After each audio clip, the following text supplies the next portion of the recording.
Darysim vienos rankos traukimą. Šis pratimas skirtas yra nugaros raumenims stiprinti. Dirba platusis nugaros raumuo, didysis apvalusis raumuo, taip pat rankų raumenys jungiami, trapecinis raumuo.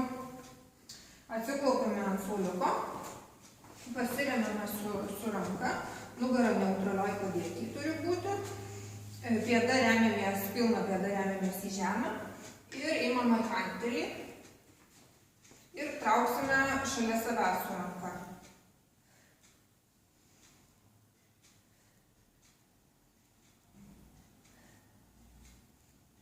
Šitam pratime labai svarbu, kad nugara būtų neutralioj padėty ir ranka eitų arti kūno.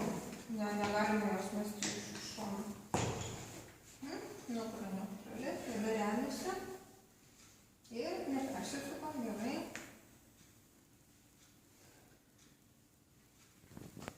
Dabar darysim šoninį lavimą. Šis pratimas skirtas nugaros raumenims. Dirba trapecinis raumuo, rombiniai nugaros raumenys, taip pat platusis nugaros raumuo. Jis daugiausiai dirba platusis nugaros raumuo ir įtraukiama taip pat galinė pečių delta. Pasiimam hantelius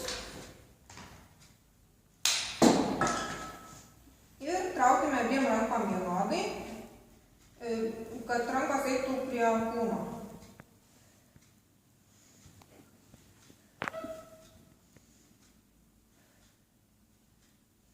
Darome 12 pakartojimų, stengiamės suvesti ventes ir kojom remiamės, pirštais remiamės į grindis.